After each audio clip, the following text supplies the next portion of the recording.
Hi, this is Dr. Jim Fazone. I'm here with Gary Mattia, and you are in the principal's office.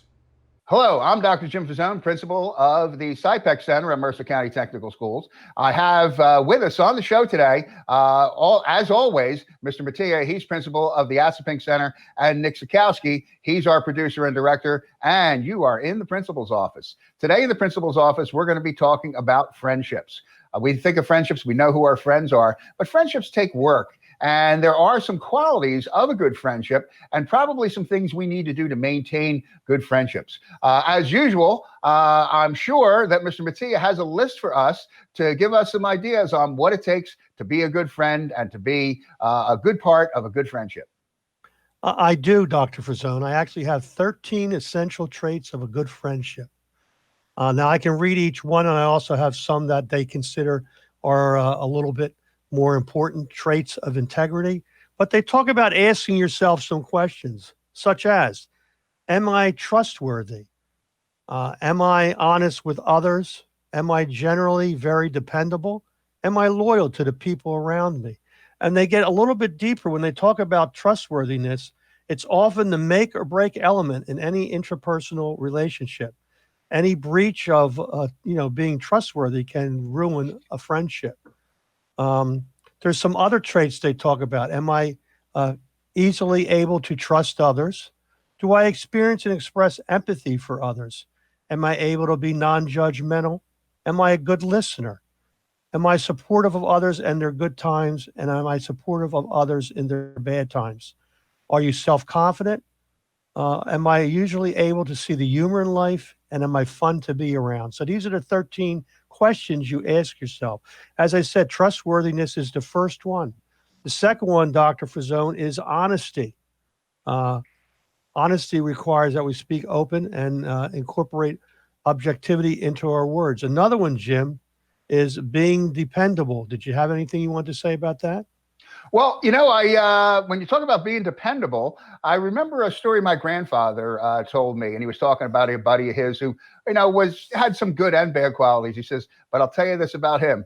If I called him and told him I was stuck out on the turnpike at exit whatever, he'd say, stay right where you are. I'm on my way. Always dependable. Being dependable is important. And I also think some of the other things you mentioned, being trustworthy, honesty is huge. I think people tend to drift sometimes, and they say, "Well, I'm going to tell a white lie." I'm this good, but we know the difference between honesty and when we're not being honest. And these traits are universal. They've been around for a long time. And I know sometimes we look around and we see people, whether it's on television or friends of ours, and maybe they're not demonstrating the qualities, and we think like, well, maybe it's okay to not be honest or to not be dependable. But I think that's incorrect. I like that list you have, and I think those are what make a good friendship. Because when you violate that trust sometimes and you're not honest, that can, I think, break down a friendship real quickly. There's another one they talk about too, Dr. Fazone, loyalty. Loyalty is valued early on in all our new relationships and friendships. How do you feel about that? Yeah, I think being loyal to a person. I remember a book I read years ago, and it was called Flipped, and it was about relationships. And there was a person, two guys were telling a story that they weren't really being nice, and the one person was being more malicious, and the other person really didn't stick up for the third friend. But the third friend was one aisle away and could hear everything. So I think character is who you are when no one else is watching. But I think we want to pretend that people are watching.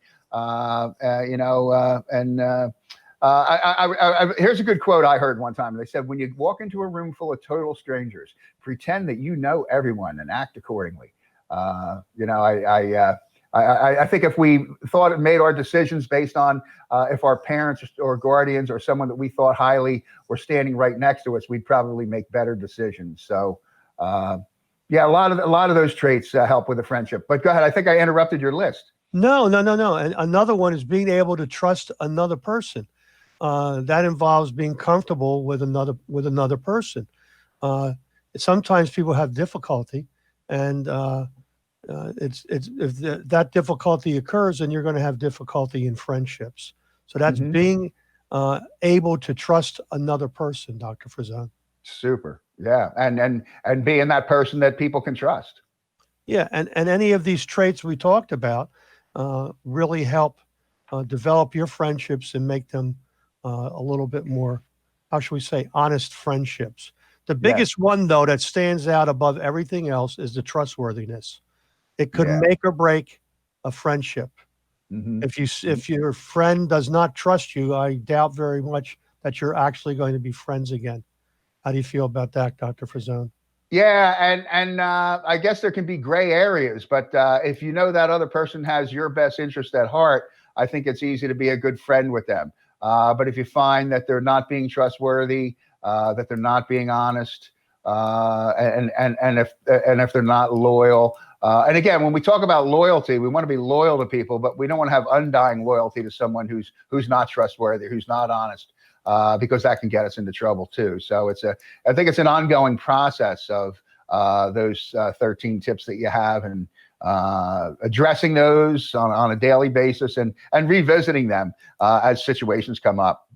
Parents are always a good parents and teachers, counselors. They're always good people to bounce things off of, because sometimes things happen, I think, in life, especially when we're a teenager. We have all these new experiences that we're not so comfortable with. Sometimes we need an impartial, trustworthy adult to help us with that decision-making process. And I can remember growing up, my parents would always say, you treat another person the way that you would want to be treated.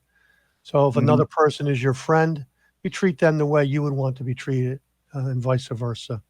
And I think we can do some good things with that. Super. Yes.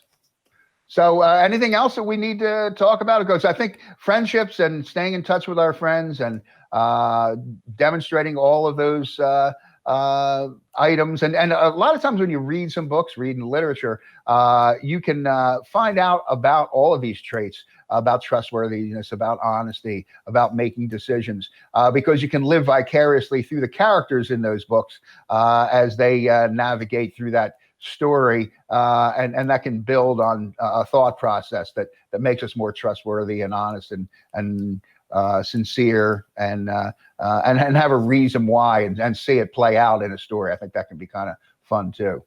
Great Anything else stuff. we have?